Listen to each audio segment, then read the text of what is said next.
Dr. Will, welcome. Thanks for being here. Thank you so much for having me.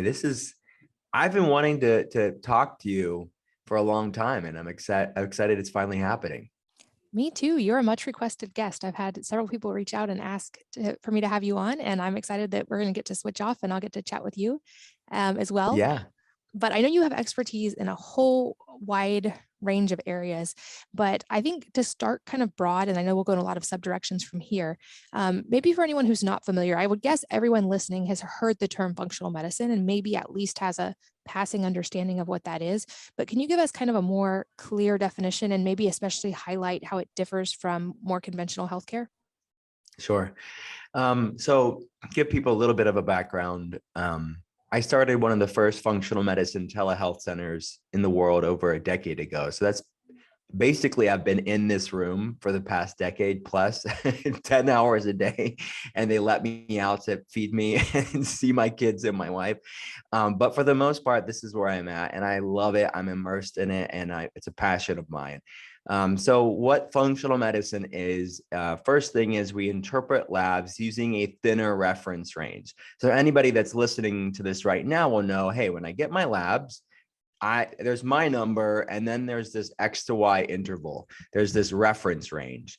Well, we get that reference range largely from a statistical bell curve average of people who go to labs. And people that typically are going to labs predominantly are people, sadly, with health issues. So there's a lot of people out there, and I've seen thousands over the past 12 years, that know intuitively something's not right here. I mean, and it could be that weight loss resistance or the fatigue or the brain fog or these hormonal symptoms or these different digestive symptoms, hormonal, it could be anything, right? These different inflammatory problems that they know something's off, the check engine light's on here, but they go and they're to their standard doctor, and the doctor does, with the best of intentions, runs these basic labs. They're just scraping the surface. And they say, everything's fine. You're just depressed. Here's an antidepressant. See you in 6 months. Or you're just a new mom. You're just stressed out. Or you just need to lose weight. All these sort of well-intentioned, quote unquote, reasons why you're not feeling well. But what they're unintentionally telling you is you're a lot like the other people with health problems that we're comparing you to. Comparing yourself to people with health problems is no way for you to find out why the heck you feel the way that you do. So in functional medicine, we're looking at optimal, not average. And we realize just because something's common doesn't necessarily mean it's normal. Ubiquity doesn't necessarily equate with normalcy. And that's really the difference here, is the interpretation of the labs that are ran. And then we run more comprehensive labs on top of that. So we're not just diagnosing a disease and matching it with a medication, which is all the labs they're running for in the standard model of care. So they just need the basic TSH to give a Synthroid. They need the total cholesterol to give a statin drug. They need these basic biomarkers just to do this sort of medicinal matching game. But in functional medicine, it's kind of superfluous to just look at these basic things, because you cannot reduce the complexity of your physiology to one number on a lab. So we want to look at a lot more comprehensive data to get the comprehensive pieces of the puzzle, the confluence of factors that give rise to chronic health problems, especially with the patient base that I'm dealing with autoimmunity. You definitely cannot reduce that to a few biomarkers. So we're running more comprehensive labs. And then we realize we're all created differently. There's not going to be this cookie cutter, one size fits all approach to getting healthy. So that's bio-individuality. And you could have, like, to use fatigue as an example, first of all, labeling somebody with a diagnosis of chronic fatigue syndrome is kind of, and they already know they're chronically fatigued. But why is the answer? That's the question that we're asking in functional medicine. Or fibromyalgia is another good example, or irritable bowel syndrome. These are just a description of what they already know. But why am I irritable? Why is my bowel irritable? Why are my muscles sore? These aren't telling us why. They're just saying what. So in functional medicine, we want to go upstream to say, okay, what is at play here? Because for one person, it's going to be this set of factors. And for the next person with the same diagnosis, it can be a completely different set of factors. So instead of just looking at the check engine light and then covering up the check engine light and say, see you in 6 months, just like a mechanic does this with a car, he hooks your car up to diagnostics. And that's exactly what we do in functional medicine. We want to see what's going on under that proverbial hood that's causing that check engine light, whether that be fatigue or brain fog or any symptom, right? Anxiety, depression. Why is it on in the first place? So that's my long-winded dissertation on functional medicine, but it's important. Yeah, I definitely in the past have had that experience of being the patient who knew something was wrong and got the very basic thyroid testing and was told, this is normal. You just feel like this as a new mom. And even I remember having my doctor, my first baby, tell me, oh, you just need to lose weight. And the doctor himself was like 400 pounds and on like 9 different medicines. And even when I would ask, well, what about these other thyroid markers? You're not testing my antibodies. You're not testing these. They'd be like, oh, well, if your TSH is normal, you don't need to test that, which ended up being blatantly not the case for me. But I think a lot of people have maybe run into that. And I know a lot of people listening from my audience, I hear of a lot of people with autoimmunity, and this seems to be on the rise right now, even in children, which is a little bit alarming. I know everyone, like you said, I think bioindividuality is a huge key. And I'm so glad that there are people like you who are really addressing this. But when it comes to things like autoimmunity, when you start delving into those root causes, are there any kind of commonly occurring ones or ones that you see a lot that can be maybe like warning signs for people? Yeah. Well, autoimmunity, I mean, the commonality between just about, if not every autoimmune issue is inflammation. And to be clear there, you don't, as many more people that have chronic inflammatory problems that aren't necessarily autoimmune in nature. Inflammation doesn't equate with autoimmunity, but in the sense of not everybody with inflammation has autoimmunity, but everyone with autoimmunity has some sort of inflammation. So it's a subtype of a behavior of what the immune system's doing, which that's the seminal event. It's known as a molecular mimicry, where the immune system's thinking that the thyroid, or in the case of Hashimoto's or Graves' disease, or the myelin sheath with MS, or the gut with ulcerative colitis or Crohn's disease. And there's over 100 different autoimmune diseases that science, at least today, recognizes as autoimmunity. And I don't think there's anybody out there that in another 10 years, 20 years, we're going to know so many other things that we don't classify as autoimmune that we're going to find autoimmune components to more and more issues, because it happens every few years. So it's a far-reaching classification of different health issues. So Sjogren's, lupus, ulcerative colitis, I mentioned Crohn's, rheumatoid arthritis, MS. These are all autoimmune issues. And it exists on a spectrum. And it's, by the time somebody's diagnosed with an autoimmune disease, researchers estimate it's about 4 to 10 years prior to that diagnosis when things are brewing on that inflammation spectrum. So on one end, it's silent autoimmunity or silent inflammation, meaning if I ran labs on somebody, I could see high inflammation markers, and that person may feel fine. And that's what would be classified as silent autoimmunity or silent inflammation. The next stage is inflammation reactivity or autoimmune reactivity. That is, the person is symptomatic, they don't feel well, their labs are off, but they're not going to check all of conventional medicine's criteria to be labeled with an ICD-10, a diagnosis code, and they're labeled with something. So that stage 3 is the diagnosable state. And you have to have significant, in most cases, you have to have significant destruction of certain parts of the body before it will fit mainstream medicine's criteria to be labeled. So for example, the conventional data for Addison's disease or autoimmune adrenal disease is 90% destruction of the adrenal glands. That didn't happen overnight, 90% destruction. Similar numbers for MS and similar numbers for other autoimmune GI issues, where you have to have 70, 90% destruction to show up on an imaging study, to check all the boxes, to get enough rheumatologists to agree that this is what it is. For most people, it took 4 to 10 years prior to that diagnosis.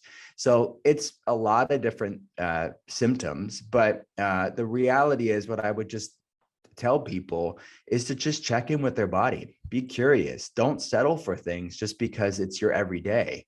Many people push through these things because they have to, or because they're delegitimized systemically and told they are just stressed out, and it's not good. So I would just say, more than anything, be curious, advocate for yourself, ask questions, and run labs to get data. And when you start seeing stuff on labs, that really, first of all, it's like for my patients, like this bittersweet moment, because they already know intuitively something's off, but they've been told there's nothing going on here. But when you see it on labs, it's like, okay, I wasn't crazy. Thank you. And it's very validating. But more than that, it's not just looking at problems. We have to know what we're dealing with to do something about it. So we have measurable data to quantifiably see improve as we start dealing with what we find on the labs. So I don't know if that answered your question specifically, but it's a lot of things. But I would just check in all the systems of your body. And that's one of the questions I started in the inflammation spectrum, which is the title of my second book. It came out a few years ago. I started that book with a quiz that I just adapted from questions that I ask patients. So I think the best way to answer your question is just to check in with different systems of your body to kind of see, are these pointers that something may be going on? And it doesn't mean it's going to be horrible. It's not meant to put fear into anybody, but it's just to advocate for yourself to say, should I be looking into this more? Because so many people just settle for suboptimal living because these things are chronic. Yeah, I remember very clearly the day I finally actually got a Hashimoto's diagnosis. And I did feel that I felt that relief of, at least A, I'm not crazy, and B, now we know what it is, which means we can start doing something about it. And I like to encourage people and give hope there, because conventional medicine will tell you things like that are not fixable. You're going to have it the rest of your life. And I understand the idea of being in remission of something like that, but I currently am on no medication for it. My labs are all normal, even the extended labs. So there is hope, and you absolutely can. I'm a very big believer that the body's natural state is health. And if we support it, then you can often recover much of that. I love that you brought up things brewing early, often years in advance of an actual diagnosis, especially a conventional medicine diagnosis. So I'd love to talk a little bit more about maybe what to do, and especially what we can do at home and or working with a practitioner like you to monitor ahead of time if we want to have a good baseline, or be more even preventative than wait till something kind of breaks down. Like, are there less common labs that people can check that are good, just markers to keep an eye on? Or are there, I know your book, I'm going to make sure we link in the show notes, has a great quiz for that, but from a lab perspective or any other kind of perspective, what can we watch? Sure. See, a lot of the labs that we run in functional medicine, you can run you don't need a functional medicine doctor to run it. So high sensitivity C-reactive protein is one marker, HSCRP. We want that to be under 1 in functional medicine. And that's also the guidelines that the American Heart Association, the CDC give as well. I think that's their optimal low risk factor for different inflammatory problems. And they're typically running that marker for heart attack and stroke risks. But C-reactive protein is a good surrogate marker for a lot of different interleukins, which are just different inflammatory proteins. But it's an accessible way to get it. It's a pretty inexpensive test for most people. And it's covered by insurance for most people too. Number 2, homocysteine. Homocysteine is another inflammatory marker. It's an amino acid, and the body's supposed to recycle that down into something called methionine. It's part of methylation. And if proper methylation pathways are happening optimally, then you will get healthy optimal homocysteine levels because it's going to be recycled down. The problem is with a lot of different autoimmune and inflammatory problems, even if it's non-autoimmune, different metabolic issues, you're going to see an accumulation of homocysteine levels in the body, in part because methylation is it's not as optimal as we would like it to be, which you need methylation for healthy hormones, detox pathways, gut health, lowered inflammation levels, et cetera. So above 7 has been shown, homocysteine specifically has been shown to act as a neurotoxin, and it's associated with increased blood-brain barrier permeability, or what they call leaky brain syndrome, which is similar to leaky gut syndrome, where there's basically been a loss of integrity of the protective blood-brain barrier. So we have to look at that whole realm of neuroinflammation with people that have different autoimmune issues, but also the non-autoimmune issues like anxiety, depression, brain fog, fatigue, that may have autoimmune components. Let me say that. I mean, there are certainly people that I've seen that do have autoimmune components to those things that are generally not classified as autoimmunity. So again, that check engine light, it's for one person, it's this, for the next person, it's this completely different set of factors. But homocysteine is a good metric there. Ferritin's another interesting conventional lab. It's a good biomarker for stored iron. So definitely want to put that in context with the rest of the iron markers like iron and the serum iron or total iron binding capacity and iron saturation and what we call the MC series, just different red blood cell measurements. But ferritin is a biomarker not only for stored iron, but it's also considered an acute phase reactant. So basically in states of inflammation, you can see ferritin spike, and I will see it spiked for many people where they could have iron deficiency, but ferritin will be spiked in part because they're in a state of inflammation levels. And it's sort of this false, it looks like high iron, but it's really not. So those are some conventional labs. And then in functional medicine, we get a lot more granular and specific with different things based off of somebody's health history. So not everybody has to run all of the labs, but a health history will inform me or anybody in functional medicine what labs are the most pertinent to you. So there's a whole classification of people that will have normal C-reactive protein, maybe even normal homocysteine, and have a whole slew of other inflammatory markers being elevated. So looking at things like TGF beta 1, C4A, C3A, MSH, these more what I would call like biotoxin chronic infection patterns, CD57, if I didn't say that, chronic Lyme markers, mold toxins, mycotoxins. This is one of the biggest missed components to inflammatory problems out there. Because look, I mean, I've just labeled a lot of different inflammation markers, but then ultimately in functional medicine, I have to ask the question, why is the inflammation off in the first place? Because inflammation is the commonality, but it's not the causation. It could be the causation of some symptoms, but what's causing the dysregulation of inflammation in the first place? So at that point, I want to look at these toxins and biotoxins, or people that have underlying gut problems, or people that have chronic infections, people that have heavy metal issues, or other environmental pollutants that are at play here. So that's a whole other class of set of labs that are typically not running conventional medicine, but are important, because what you can do is look at the inflammation on the conventional labs, but then ultimately you have to ask, well, why is it high in the first place? And that's where we come in. That's a great list. Thank you. And I also think we've seen such amazing jumps in the last decade, both with, like you said, access to labs, even for people without a doctor, which is great. And I think then it's the great point to work with a practitioner who knows what they're doing. I'm a huge proponent that the best outcomes happen when you have practitioners who are invested in the patient, but also a patient who's invested in their own health, and that idea that we are each our own primary healthcare provider and we can't outsource the responsibility for our health, and like the best outcomes are in partnership. And I also know we've seen a huge increase in availability of things that let us track our own health data at home easily. And things like right now, currently, I'm wearing an Oura ring and also wearing a glucose monitor just because I enjoy the data. I'm curious if or how you use data or encourage your patients to use that kind of data, just kind of to keep a good baseline. I know for me personally, I just kind of watch deep sleep and HRV and resting heart rate and things like that, and my fasting glucose, which seems to be a good indicator just to keep an eye on. But I would love to get your take on that. I think that these wearables, these devices are very helpful. And I have almost all of our patients use some of them, at least for a time, to learn. Because I see the bigger labs that I'm running as like bigger report cards. But then we have to use real life as a lab too. And part of that is just subjectively quantifying how they're feeling and having them gain intuition and confidence in their body, and me navigating these variables for them to be more conscious about how things, whether that be food or stress or sleep or anything else, how do these things influence these, how they feel. But to gain confidence, sometimes those wearables can be helpful, because it really just is as an educational tool and a mindfulness tool for you to know, oh, when I do this, it creates this. And there's no ambiguity on you second guessing your body, because you're going to see that on a device.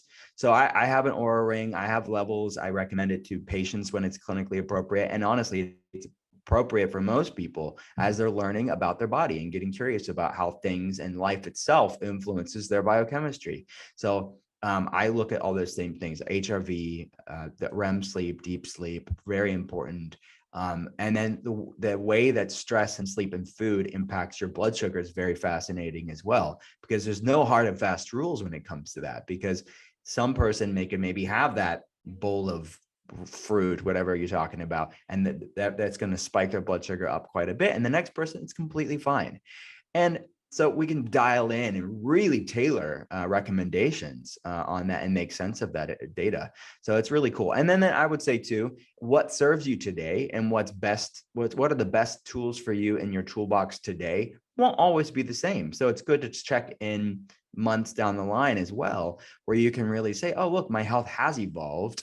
I really can tolerate a lot more carbohydrates as an example, right? Or I really can do this and I used to not be able to do this. So it's ever evolving. So it's important to not make it your thing and indict your physiology as being the static thing, because it's ever evolving. And there's so many, the confluence of factors too. And maybe what you're going through in the future isn't what you're going through now. And there's a lot of things to consider, but it's a good checking in point.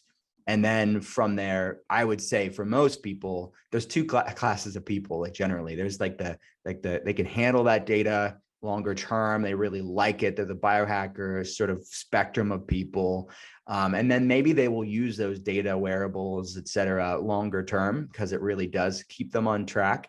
And then there's a bigger group of people that I would say, it's good for a time to check in, but it can then stress them out because they become overly obsessive with this stuff. So for them, I would say just drop it. Use it as an educational tool, then drop it, because maybe they just want to keep things simple and they learned about their body, but they don't have to check in every day, but maybe intermittently, and then dropping it, because ultimately we have to keep our eye on the why. And it's easy to get in the weeds with these things and get super myopic. And then you're stressing about not stressing or stressing about not sleeping. And then it's counterproductive. So sometimes it's just good to drop it, keep it simple, check in with your body and gain intuition different ways.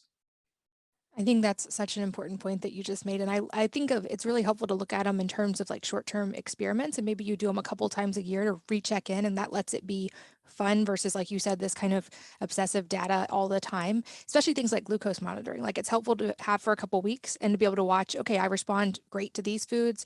My body maybe doesn't like this food right now. And like, how can I use this as an experiment? What's my fasting and morning glucose? And how can I optimize that? And then let me focus on those things and not obsess and then come back to it later. And it's been helpful for me just to notice big patterns versus getting obsessive too, of like, oh, I know for sure now from my own data, if I drink alcohol, my sleep is not as good. My HRV is not as good. If I get up with the sun and go outside and get sunlight and get some gentle movement, those things improve. And I just was able to find those patterns and now know like how to intuitively listen to my body. I don't need the data to tell me that anymore, but it was helpful to find the patterns early on. I also am curious from a nutrition perspective, and there's a whole nother realm I want to delve into after this, but if you have any generalities, I know in nutrition especially, it's so personalized. And to your point, the only commonalities in this seem to be that we're all very individual and we're constantly changing. So I know it's hard to draw generalities, but I also know, for instance, like I say, I would make a case, no one really needs to eat processed vegetable oils, things like that. But I'm wondering if there are any generalities that you kind of give your patients as starting points. Yeah. So what I call the inflammatory core four are definitely, I would say, if you had to boil it down to those foods or food additives, let's start there if you haven't, right? And even within those four things, some people can tolerate some of them. I'm not saying it's all or nothing. Even someone's response exists on a spectrum, but it's not, I wouldn't say they're healthy foods for most humans. So number one would be industrial seed oil. So looking at vegetable oil, soybean oil, canola oil, these things are not good for any human. Some people can have some of them in packaged foods and they're going to be all right. They're not going to notice anything in their day-to-day life. Some people have bigger reactions to these things. Number two would be gluten-containing grains. Again, you can get better versions of gluten through fermentation, things like sourdough or ancient grains that could have gluten in them. So it's definitely a nuanced conversation about, is it the gluten or is it what we've done to the gluten? Because I know many patients over the years, when they go to Europe, they're fine with it. And then you think, well, maybe it's the stress around the food, not the food. Maybe when they're on vacation, they feel a little bit, they can handle more stress. So, I mean, there's a lot of things to consider, but there's enough data to just show that gluten is going to increase intestinal permeability in a lot of people. It's going to be a contributing factor for a lot of things. Part of it is the hybridization of wheat. Probably part of it is the spraying of glyphosate on the crops. So it's a very complex conversation, but for the sake of simplicity looking at those. Third would be added sugar, which most of your listeners know that already. But I would say even implore people to be mindful of reading the labels and look at the pretty sounding, even natural sounding euphemisms for sugar that are still sugar. So look at the grams of sugar, even the more natural ones. If you're looking at how much you're having in a day, it may just be too much. And then 4 would be conventional dairy. Again, you can get better versions of A2, fermented, grass-fed, organic, all that stuff. But for the sake of the adding to the core 4, inflammatory core 4, it would be dairy. So start there if you haven't. But then from there, I would lean into, at certain points in your health journey, really looking at the healthy foods that could be inflammatory. So nightshades, alkaloids, in nightshades, peppers, tomatoes, eggplants, goji berries, white potatoes. Are they a problem for everybody? No, but they are a problem for some people at some points in their journey. Looking at nuts and seeds, looking at eggs, the egg white, the albumin in the egg white can be problematic. The lectins, the phytic acid, even just the roughage of the nuts and the amount of some people consume can just be too much. And then legumes. Again, better ways to preparing all those things with pressure cooking and sprouting and having better versions of them that's not filled with vegetable oils. But definitely we can be pragmatic, but those are things to consider. And those are different protocols that I put together in the inflammation spectrum, which is, I think, a good resource around this conversation for people to experiment for themselves. But you know what? I mean, most of my patients have done all of that stuff and they're still spinning their wheels. So at that point, we have to figure out what's perpetuating these food sensitivities, what's perpetuating these reactions. And sometimes it's less to do about the foods and more to do with the immune system's overreaction to those foods. So yeah, maybe cleaning up your diet and looking at those foods for a season makes sense because it quells the inflammation. But ultimately, these food reactions don't happen in a vacuum, and we have to look at chronic infections that are perpetuating the food sensitivity, stress and trauma that's perpetuating the food reactions. And we have to realize that sometimes those things need to be looked at. Yeah, I think that's an important point, and I want to delve deeper on that in just a second. But before we do, I'd also love to hear a little on the positive. So those are a great list of things to avoid. Are there any generalities of positive things to add in, or kind of go-to tips that you suggest for people to add into their routine? Sure. So basically, fruits are well tolerated by most people. Some people with SIBO have to be mindful of the FODMAP content, the fermentable sugars in some fruits. But fruits, being mindful of that. Vegetables, having them more cooked, soft in soups and stews if you're having digestive problems. And clean protein, healthy fats, like wild-caught fish, grass-fed beef, organic chicken, healthy fats like avocados, olives. Again, some people have to be mindful of FODMAP content. For the most part, these healthy fats are well tolerated, and have them to tolerance too, because especially if your body's not used to healthy fats, sometimes they will have too much too soon because they're hearing all of us pontificate on the benefits of healthy fats, and then they feel bad when they're having healthy fats. You have to give your gut and your gallbladder and your whole system time to adapt to these things. So start off low and slow with something like healthy fats, and even a lot of plant matter. If you're not used to having plant foods, sometimes it's really starting with pureed soups and stews, something that's gentle to really allow your microbiome time to adjust. And I think that's a bigger point too, is that, what's can be seen as a food reaction or food sensitivity or food intolerance isn't always that. Sometimes it's the microbiome adjusting. And I find that people's resilience to even these healthy foods takes some adaptation for the gut microbiome and the digestive system to adapt. So I would say start off low and slow with even the healthy stuff to allow their microbiome to adjust, because it may just be an assimilation, like an adjustment period. And then over time, you'll be fine with it. So those are some foods to focus on. And there's many other ones too, but that's the top of the list. And I think, I know I've read that you've said before, you can't heal a body that you hate. And we've touched a little bit on how the thoughts and emotions really can affect physiology. And I know firsthand that was a big part of my journey, a part I ignored for a long time while I did all the dietary stuff and the exercise and the supplements and the spreadsheets and the data. And it wasn't until I really addressed that side that I saw firsthand how profoundly that really does affect your biology. And ironically, how when I was able to deal with that part, I had so much more leeway in all those other areas. And I was able to Mhm. eat a wider range of foods and weight loss became easy. So I'd love to now shift gears and kind of delve into that because I think often that part isn't talked about enough. And for people who are in an acute phase, it's hard to understand and really believe how big of a impact that piece can have. Mhm. Well, the science is compelling around this. I mean, we know stress isn't good for us, but we don't really think about what is it doing to your physiology. And the reality is that stress and trauma and negative emotions and external stressors impacts your physiology just as much as that food that's inflammatory. So you could be eating the best breakfast, lunch, and dinner, but you're serving your body a big slice of stress every day. And then you realize why you're not getting better. And it's a lot more insidious, right? Because it's easy for me to say, well, these foods have been shown to increase inflammation. Don't have those foods. It's very, I'm aware of the gravity of what I say when I say don't stress, because you can't really do that, right? It's a bigger, because they going back to my earlier statement, then you stress about not stressing and I'm not doing all the things. And what am I supposed to do? Because what you're serving your head and your heart's a lot harder to determine because so much of it's reactive and unconscious and just in a neural pathways for years. And people are like trained to be ruminating in negative thoughts.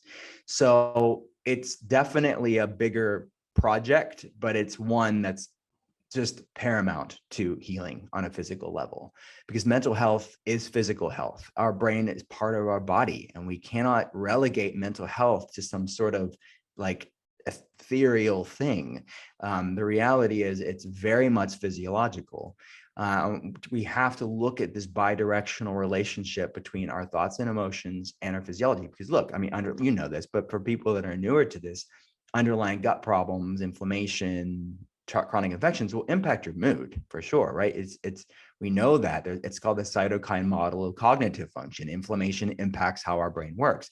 But conversely, an unhealthy relationship, a toxic work environment, past traumas will impact inflammation levels all the same. So it's the both sides of the same coin that we have to really understand.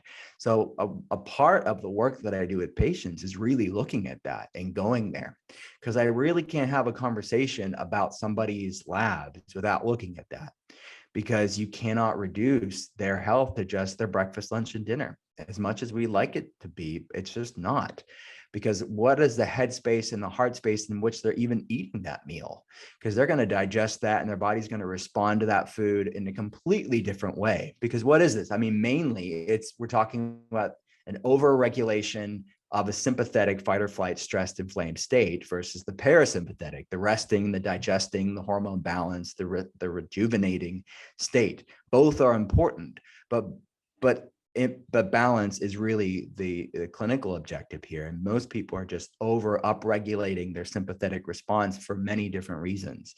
So sometimes that involves simply me giving them almost like I'm prescribing acts of stillness in their life.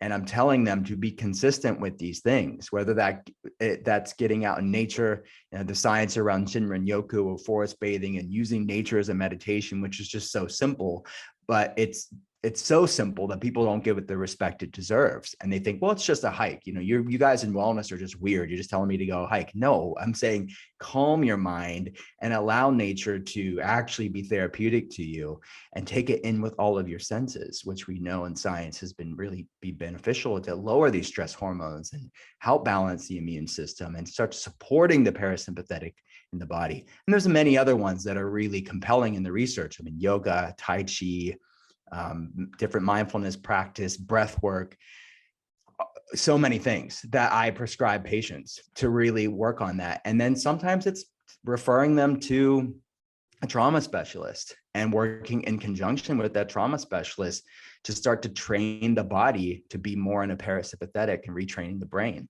There's so many great tools that are out of the box. Some are really conventional, some aren't. to really deal with that side of things. And I see the food reactions and the gut problems and the inflammation markers just so much more effortlessly calmed down when you deal with both sides of the coin. And then I get some patients that have already dealt with the spiritual stuff and the mental emotional stuff.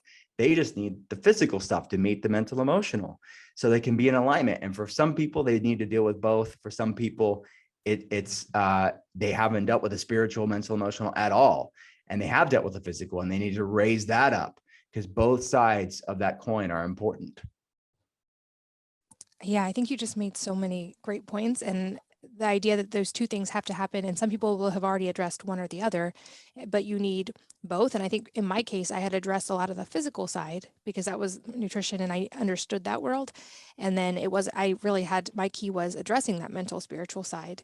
And then all the physical stuff got so much easier. And I don't want to oversimplify it either because I know like, in perspective, that was some of the hardest work I ever did, was addressing the mental spiritual side. It's not just like an easy thing that you make a decision that you're going to be in parasympathetic and everything gets better.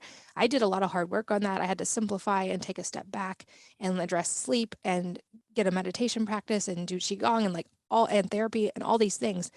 But when that shift happened, all the physical stuff resolved. And I went from, at times in the past, being on a very restrictive AIP type diet and thinking I couldn't eat almost anything, to now I'm at a point where even though I choose not to eat most foods all the time, there's nothing I put in my body that causes an acute negative reaction.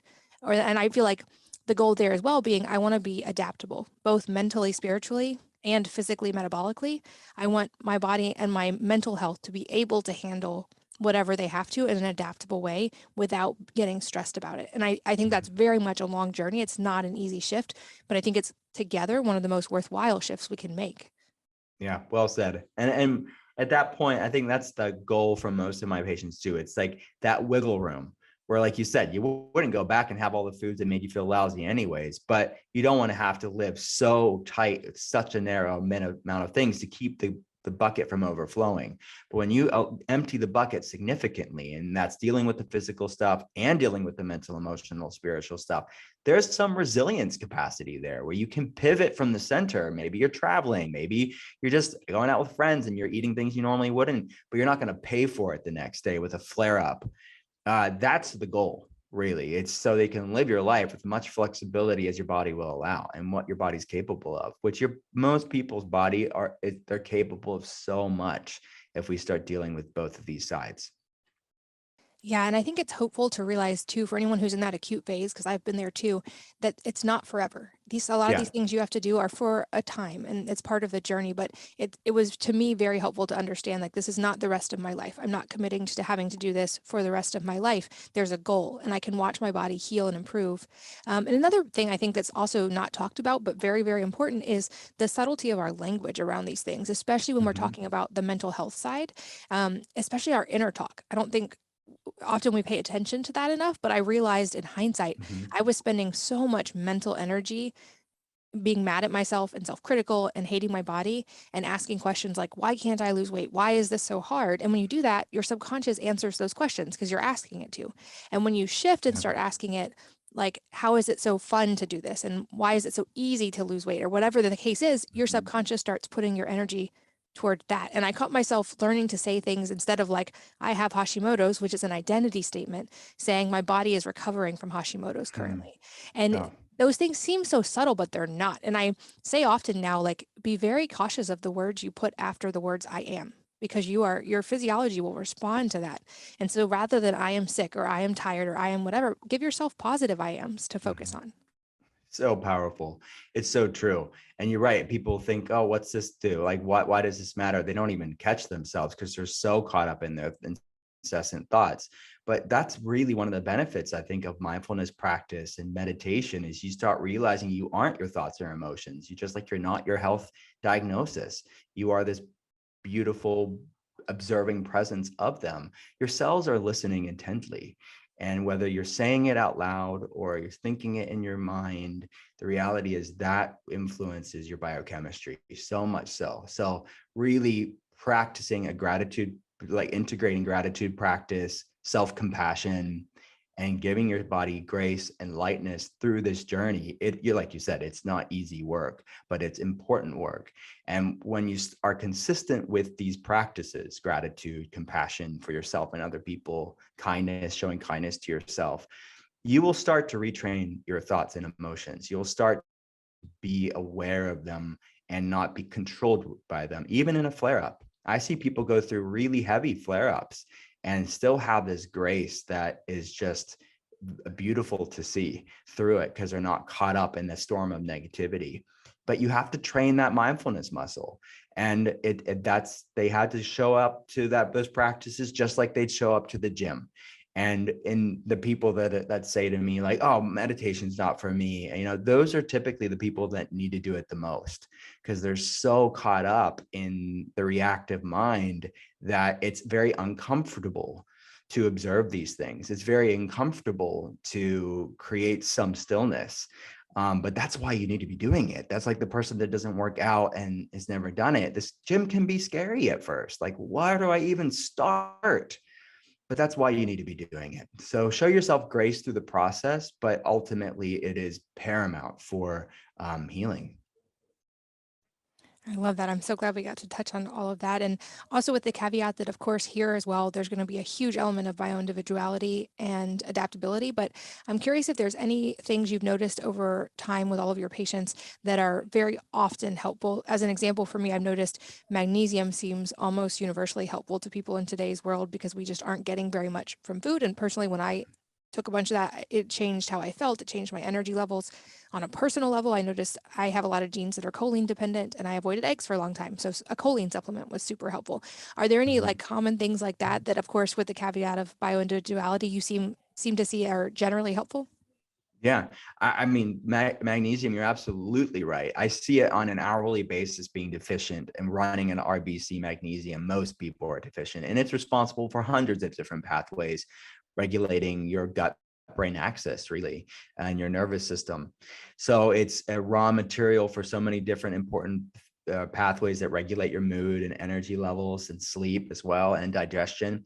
So I would recommend a magnesium supplement for most people. I have a blend. We have a blend with has magnesium, threonate, and different compounds that are different types of magnesium that all work synergistically, which I find if some people hang their hat on one type of magnesium, it may not be the one that's being the biggest needle mover for them, but a combination of magnesium is something to consider.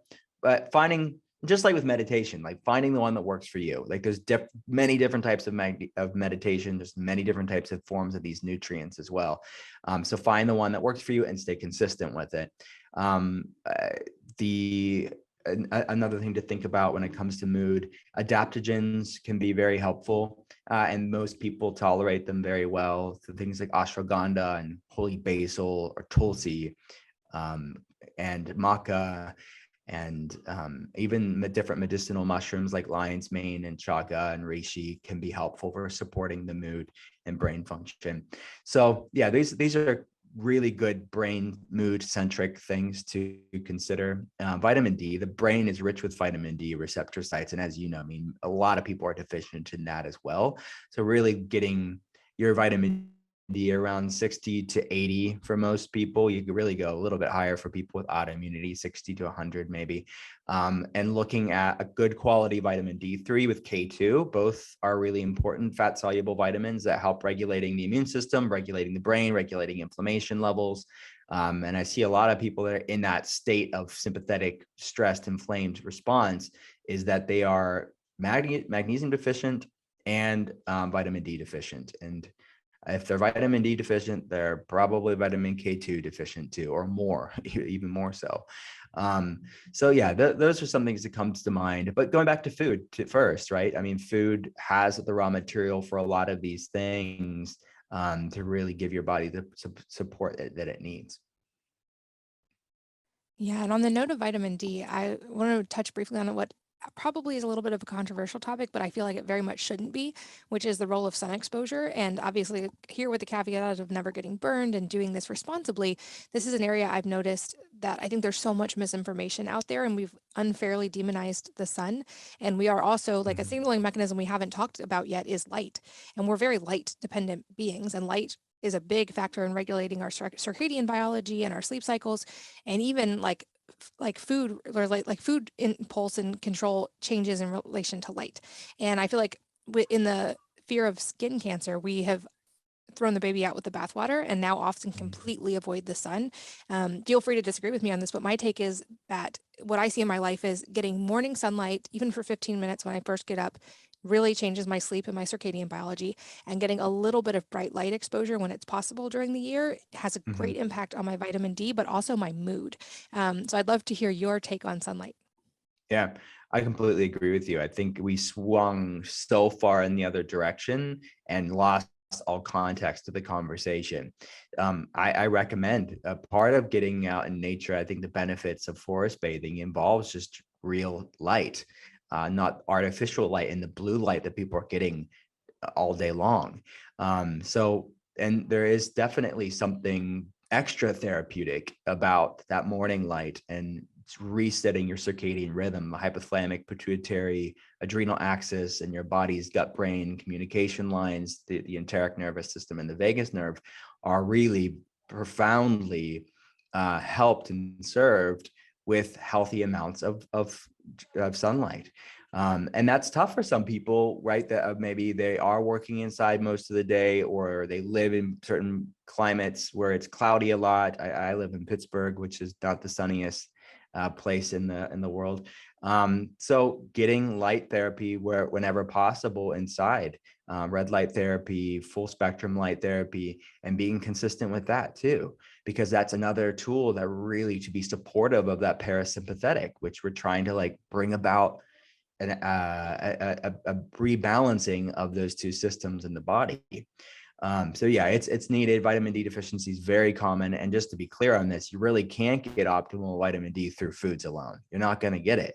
So sunlight is the really only important natural way for you to get vitamin D up, and then supplementing on top of that.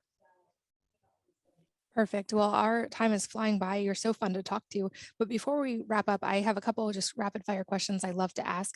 The first being if there is a book or a number of books that have had a profound impact on you or your life personally, and if so, what those books are and why.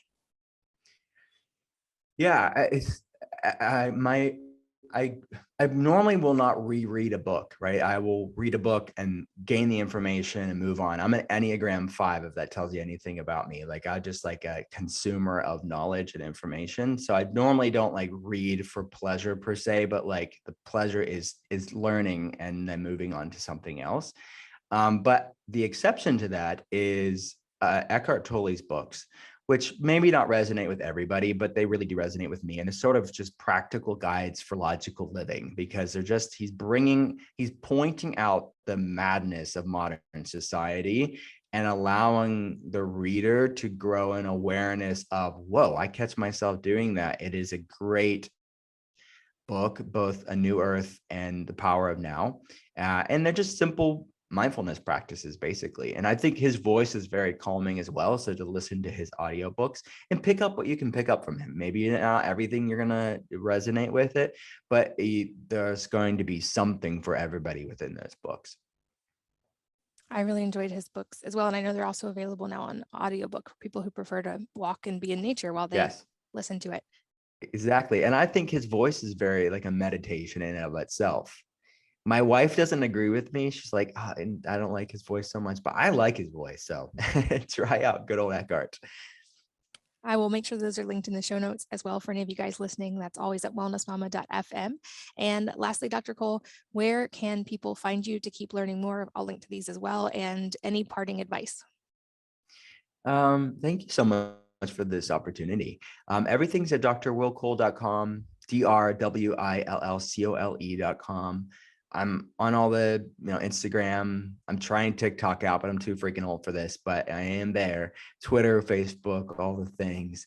But no, I appreciate the opportunity and just giving me the chance to share things that I love and I'm passionate about.